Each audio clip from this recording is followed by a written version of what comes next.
honre, porque eu sou pastor e as pessoas têm que me ver, têm que me honrar como pastor. Olha só que simplicidade de um homem desse.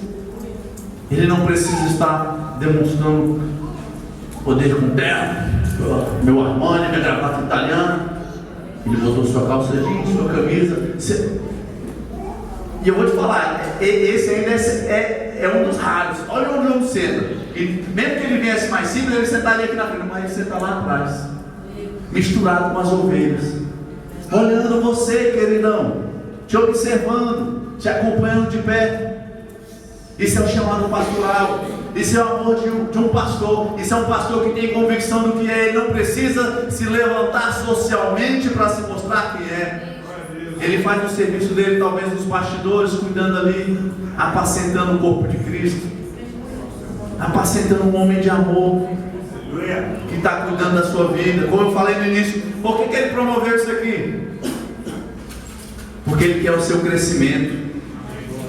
Se ele quisesse fazer a igreja dele bombar, fazer o nome, pá, ele falou assim: não, Ney, vamos fazer o seguinte, vamos montar um palanque ali, aí a gente manda fazer um banner bem gigantesco da igreja, assim, pá, que aí aparece, né? A gente faz, bota o nome da igreja Betel, presbiteriana Betel, maravilhosa.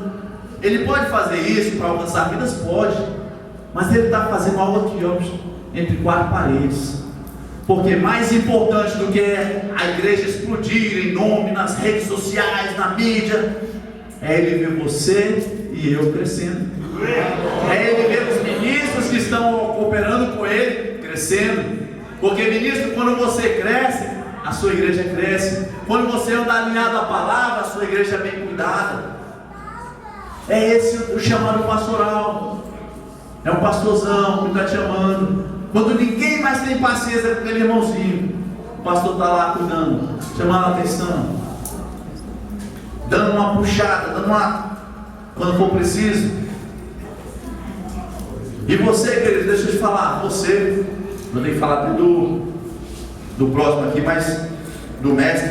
Mas antes de eu falar do mestre, todos, queridos, todos esses dons ministeriais, se você é dessa igreja ou da igreja que for, que você é profeta, se você é um evangelista, se você é um mestre e está nessa igreja, deixa eu te falar uma coisa: se submeta ao pastor.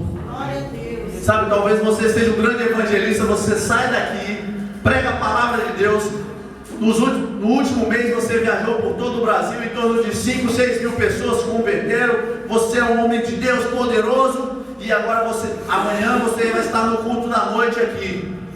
Senta no banquinho, fica tranquilinho e ouve o Fernandinho. Amém, queridos?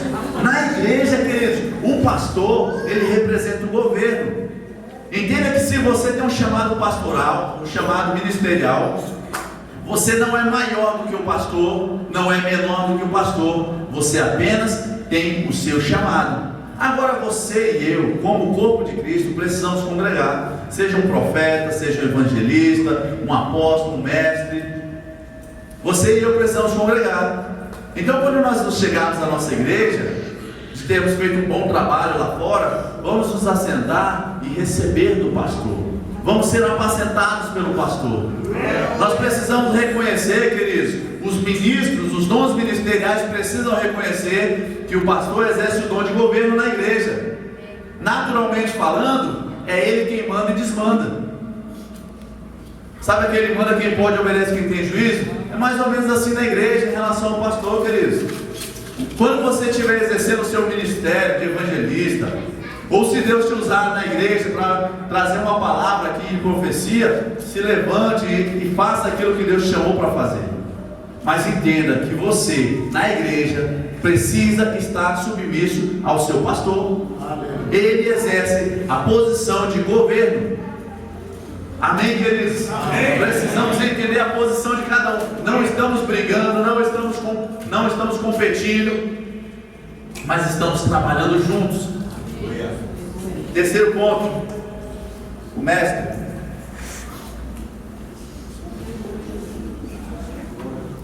Algumas traduções, rapaz, esse relógio está estragado, porque está correndo demais.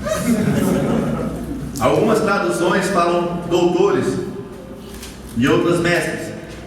Queridos, nós precisamos entender aquilo que a palavra de Deus diz. Os 5 dons ministeriais foram estabelecidos na igreja a fim de aperfeiçoar a igreja. Amém? Entenda, talvez você não conheça isso, mas hoje você vai conhecer. Existe o chamado do mestre ou doutor. O doutor era aquele conhecedor da lei, aquela pessoa que sabia e ensinava. Por isso que tem esse nome de doutor em algumas versões. O mestre, ele foi estabelecido dentro dos dons ministeriais para ensinar na igreja.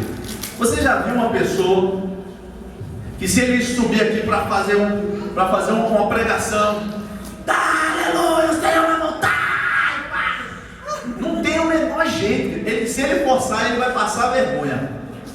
Ele não sabe falar, não tem essa desenvoltura no púlpito e chegar, aleluia, Pai, junto, aleluia, bate, Jeová, vai voltar. Porque tem uns pregadores, tem um jeito que a igreja cresce, avança, aquele poder, mas tem uns que, se fizer, você vai passar vergonha. Mas agora, essa pessoa que tem o chamado ministerial, o mestre, ele vai pegar uma Bíblia e vai te explicar um negócio. O que é fé? Fé todo mundo sabe. Fé é o Hebreus 11, pastor. Fé é o firme fundamento das coisas que você espera, a convicção, a prova daquilo que você vê. Fé. Mas vai chegar um mestre aqui, ele vai pegar aquele versículo 1 de Hebreus 11, e ele vai destrinchar aquele versículo de uma forma tal que você e eu vamos olhar assim: caraca, onde é que ele viu isso que eu nunca enxerguei? Ele vai destrinchar um assunto na Bíblia que você até já ouviu gente pregando e pai, foi poder e tal, mas você vai olhar assim: caramba, eu não sabia que estava na Bíblia não. Porque ele tem uma unção de mestre. O Senhor chamou ele para ensinar a palavra. E mestre, deixa eu te falar, você não precisa ser um pastor afuriado, cheio do poder. Você não precisa estar aqui profetizando, trazendo palavras para a igreja. Vai estudar a palavra, e você vai ver aquele conhecimento que você coloca para dentro, o Senhor te usar de uma forma tão poderosa, porque o povo de Deus perecia por falta de conhecimento. Não foi isso que eu falei? Oséias capítulo 4, verso 6. O meu povo está perecendo por falta de conhecimento. E o mestre dentro da igreja é importante, queridos. O mestre dentro da igreja é importante. Existem assuntos que você talvez não pegou, porque na administração o pastor traz, ele aborda várias coisas, não dá para se deter em um assunto, mas o mestre pega aquilo ali, vai destrinchar tudinho. Então nós precisamos honrar os dons ministeriais dentro da igreja. Nós precisamos reconhecer os dons ministeriais, porque são de Deus, foram estabelecidos pelo Senhor. É para o aperfeiçoamento dos santos. E você que foi chamado no dom ministerial, fique naquilo que Deus te chamou. É claro que existe uma característica em relação ao pastor e o mestre, que muitas vezes o pastor, ele também tem uma unção de mestre para ensinar. Existe um culto que o pastor Fernando chega aqui, explode aquele novela, maravilhoso, a unção, o Espírito pega, move, algo maravilhoso. Mas existe um culto que ele se debruça sobre a palavra e começa a te explicar.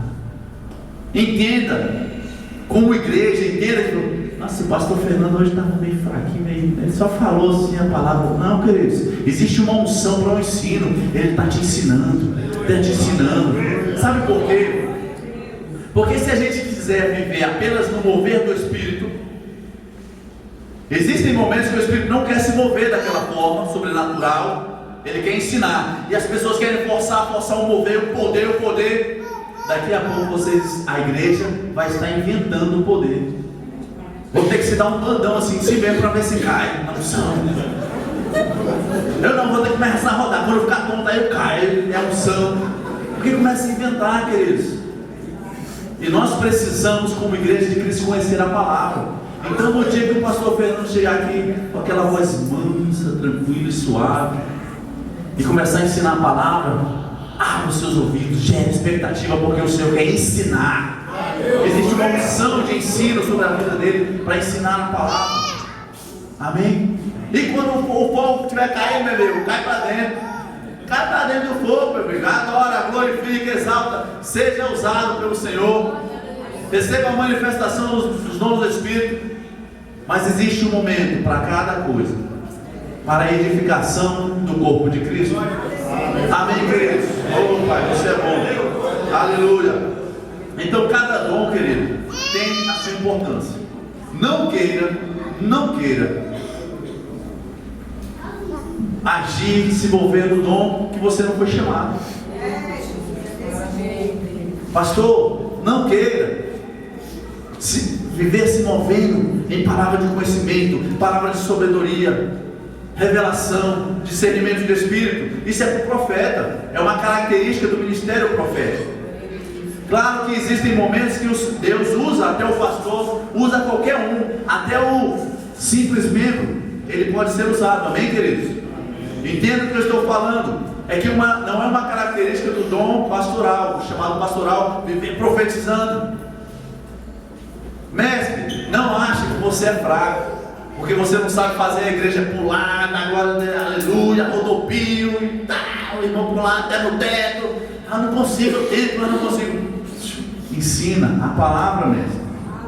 Aleluia. Deus te chamou para ensinar a palavra, para que o povo não pereça, para que a igreja cresça.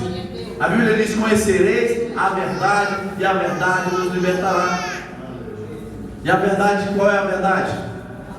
Qual a verdade? Qual o manual do fabricante? Esse é o manual do fabricante, queridos. Você quer saber como você funciona? Vem para a palavra, ou como deve funcionar. Vem para o manual. Deus criou o homem e depois ele deixou o manual do fabricante. Então agora segue por aqui. Aleluia. Senhor, mas eu não sei, eu não consigo. Sabe, eu quero as coisas, mas não acontece. Parece que minha fé não funciona. Vamos abrir lá. O manual do fabricante diz, cadê? Página 1775. Parece que item 32. De forma. Não tive isso não. A fé vem pelo ouvir pela palavra de Deus. Rapaz, eu vou parar de orar e pedir para Deus me dar mais fé, porque Deus não disse: clama a mim, eu vou te dar fé, não. A Bíblia está dizendo: a fé vem. Que foi que negócio esquisito é esse? A fé vem pelo ouvir, irmão. Que eu estava clamando para Deus me dar mais fé, ele não estava resolvendo. A Bíblia diz: a fé vem pelo ouvir pela palavra de Deus. Ouvir é você ouvir eu falar. Ouvir é você se debruçar por essas verdades da palavra e você dizer: verdadeiramente Ele levou sobre si toda a dor e toda a enfermidade. O castigo que me traz a paz estava sobre Ele, e pelas forças da vida eu fui sarado. Oh, aleluia! A palavra diz isso. Eita, eu sou sarado em nome de Jesus. Eu repreendo toda a dor no meu corpo, toda a enfermidade eu repreendo, eu não aceito, porque Cristo Jesus já levou. Bata, vem. O manual fabricante falou para você fazer isso. Rapaz, meu filho está doente, o que eu vou fazer? Eu vou ligar para o pastor, está na caixa de mensagem, será que meu filho vai morrer? A Bíblia, o manual do fabricante, ele não falou assim: liga para o pastor, que ele vai impor as mãos, vai ser curado. A Bíblia diz: imporão as mãos sobre os enfermos e eles serão curados. Mas como é que eu sei isso? Se eu conhecer a verdade. Aí a verdade vai me libertar do pastor Fernando. É isso, pastor. Sabe por quê, queridos? Deixa eu te falar. O pastor Fernando, ele precisa. Você sabia que ele tem uma família? Você sabia que ele tem um problema? Eu sei que é sério, mas ele tem um problema. Toda noite ele sente sono. Toda noite. E aí o que ele faz para resolver o problema dele? Vai dormir. Então o pastor Fernando tem cuidado tão bem de vocês, é digno de tirar um sono, um soninho. Pastor Fernando, de vez em quando, ele é digno de umas férias. Aí tu me diz: pastor Fernando viajou, teu filho adoeceu, tu vai fazer o quê? O pastor Fernando não atende o celular. Falar: ô pastor, aquele pastorzinho deixou a gente na mão. E o cara de pau ainda desliga o telefone. Sai de férias e ainda desliga o telefone. Queridos, deixa eu te falar. O pastor Fernando, como os outros pastores, estão para te ensinar a palavra. E quando ele te ensinar a palavra, pratique a palavra. Imponha as mãos sobre os enfermos e eles serão curados. Em nome de Jesus você vai repreender o demônio. Eu sempre falo o seguinte, existem os crentes novos na fé, viu? A gente na função de pastor, se o crente ligar, pastor, nessa 3 da manhã, fala irmão, diga o que foi, querido? Pastor, que meu filho está doente, pastor, que o vizinho está endemoniado, pastor. Se for preciso, o pastor vai, ele vai. Mas deixa eu te falar, você precisa crescer. Você precisa conhecer a palavra. Conhecereis a verdade, e a verdade vos libertará. De perturbar o pastor Fernando, de depender do pastor Fernando, do pastor fulano de tal. Porque você sabe, demônio infeliz, cão dos infernos, vem cá. Em nome de Jesus eu determino deixar a vida dela agora. Na autoridade e no poder do nome de Jesus, sai. E tu vai esperar que ele faça o quê? Sair. Pastor, mas eu não sou pastor. Leia o manual do fabricante. Em meu nome, os pastores imporão as mãos sobre os enfermos e eles serão curados. Diz isso? Os que são guiados pelos profetas, esses são filhos de Deus. É assim que a palavra de Deus diz. Os que são guiados pelo meu Espírito, esses são filhos de Deus. Então você, como crente comum, tem toda a possibilidade de fazer tudo isso, querido. Não estou desmerecendo a função do pastor, porque eu também sou pastor, senão eu estava queimando meu fio, né? Mas a gente precisa fazer a igreja crescer. Você, igreja, precisa crescer. Olha o manual do fabricante. Ouve os dons ministeriais, mas olhe o manual do fabricante. Veja o que ele diz, como fazer. O manual do fabricante, você precisa andar em fé, precisa de fé. Vem aqui como é que você aumenta a sua fé. Alguém precisa de cura? Veja o que o manual do fabricante faz. Conhecereis a verdade, e a verdade vos libertará. Amém, queridos? Opa, irmão. Aleluia. Então não deseje os dons, o dom que não é para você, aquilo que você não foi chamado para fazer. Sabe por quê? Porque vai ser peso. Você que é profeta, eu quero pastorear. Eu tenho vontade, mas se eu sou ministro de Deus, eu posso ser pastor. Vai, profeta, vai pastorear. Daqui a pouco você não tem mais, permita-me usar essa palavra, daqui a pouco você não tem mais saco com aquela igreja. Toda hora uma coisinha, toda hora um negócio. Sabe por quê? Porque você não foi chamado para isso. Quantas pessoas eu já ouvi, pastores, ou tem o título de pastor, e falam assim: estamos na luta, estamos na prova, tá difícil, viu? Mas Deus me chamou para estar na frente da igreja, tá difícil. Sabe por que tá difícil? Porque provavelmente você está no lugar errado. Porque provavelmente você não está onde você foi chamado para estar. Porque se Deus talvez chamou você para pregar a palavra, você talvez seja evangelista e quer pastorear. Deus te chamou para pastorear e você quer ficar na frente do palanque pregando para 5.000 pessoas, aí você fica frustrado porque não vê esse resultado todo. Mas eu vi o vídeo no YouTube, bom, ele pregava, eram 20.000 convertidos numa só noite. Mas ele estava fazendo o que ele foi chamado para fazer. Eu vou dar uma arma, uma algema para um bombeiro patrulhar a cidade, ver se ele prende alguém. Vai passar vergonha. Ele não foi chamado para aquilo, não. Ele está usando a ferramenta errada, ele é bombeiro, tem que usar luva e gases. Coloca um policial, dá uma luva, gases, bota ele dentro da ambulância e quando ele socorreu a pessoa, acidente de trânsito, que ele foi colocado ali, o cara vai ser movido. O primeiro acidente que ele for socorrer, ele quebra a coluna do cara. Ele não tem ferramenta para aquilo. Não tem, queridos, não tem ferramenta para aquilo.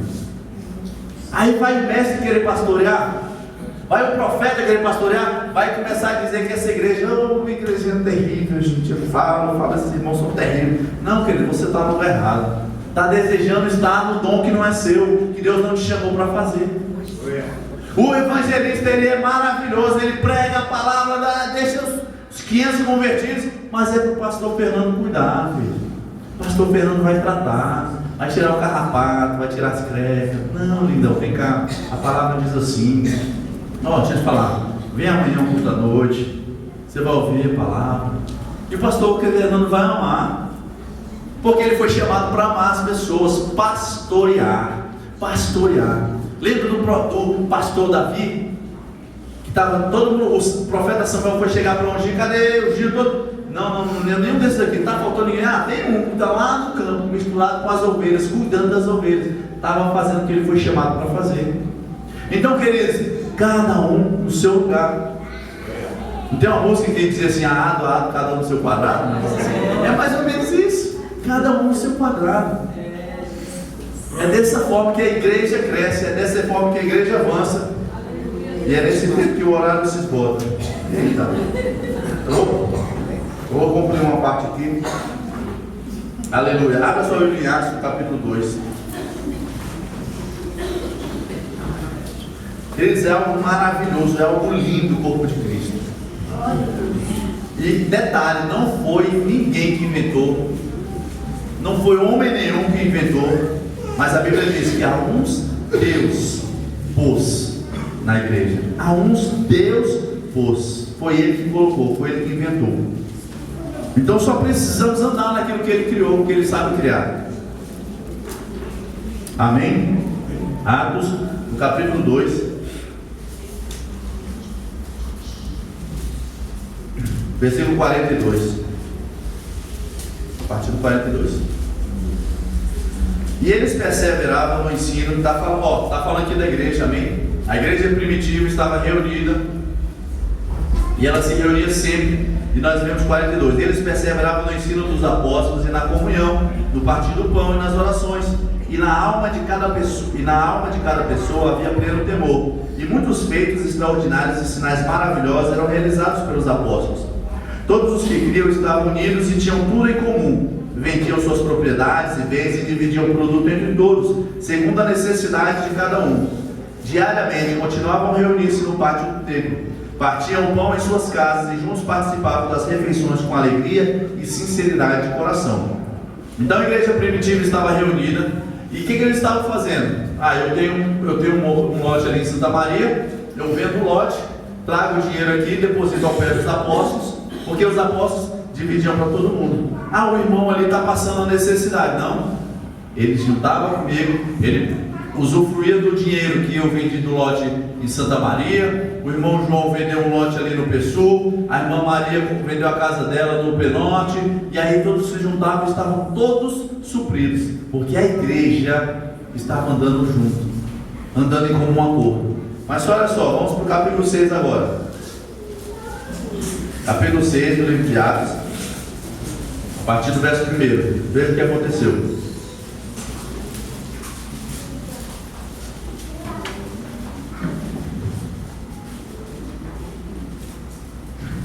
Ora, naqueles dias, multiplicando-se o número de discípulos, houve uma queixa entre eles.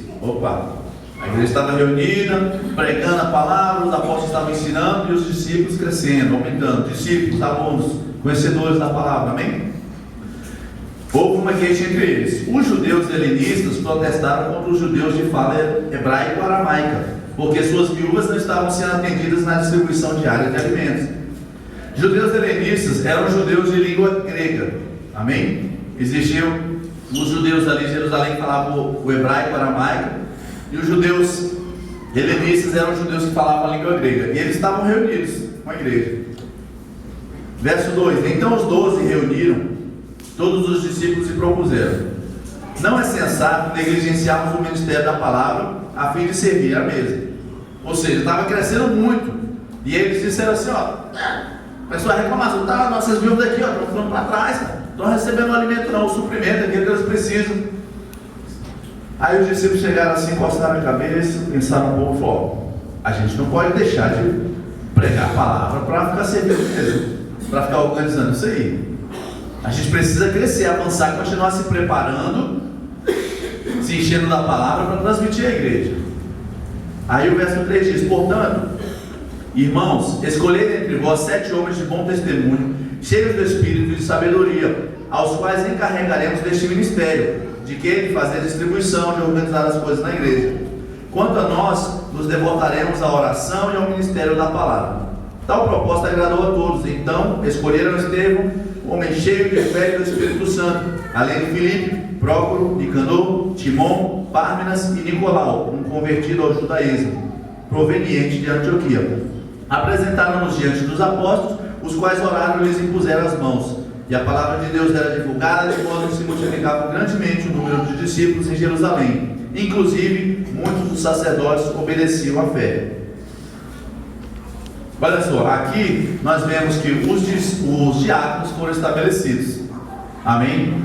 Existem os 5 dons ministeriais, mas a gente vê também aqui na palavra os diáconos. É uma passagem que mais identifica os diáconos. Então, queridos, com vista àquilo que eu estava falando, a respeito de cada um no seu lugar, cada um servindo onde foi chamado para servir, deixa eu dizer, você que é diácono, entenda, o diaconato foi estabelecido por Deus, pelos apóstolos também, instruídos pelo Espírito Santo. Nós queremos dessa forma. E você, diácono, é importante. Sabe, queridos, nós precisamos entender, os diáconos precisam entender, e a igreja precisa entender, a fim de honrar esses homens, que o diácono, ele não é o porteiro da igreja. Não, toda vez aquele porteiro tem diácono lá na portaria, aí fica chamando a atenção do diácono, coisa chata assim. Deixa eu te falar, o diácono ele não é um porteiro. O diácono, você pode dizer que ele é um guardião do ambiente de glória. Ele é um guardião do ambiente onde o Espírito Santo de Deus vai se mover, queridos. Então honre esses homens e mulheres que estão trabalhando dessa forma. Diáconos, diaconisas, vocês não são a última Coca-Cola do deserto, mas vocês não são o porteirinho da igreja. Vocês são homens e mulheres escolhidos por Deus para fazer esse trabalho. Deixa eu te falar, se os diáconos não tivessem sido estabelecidos nesse lugar, eles não poderiam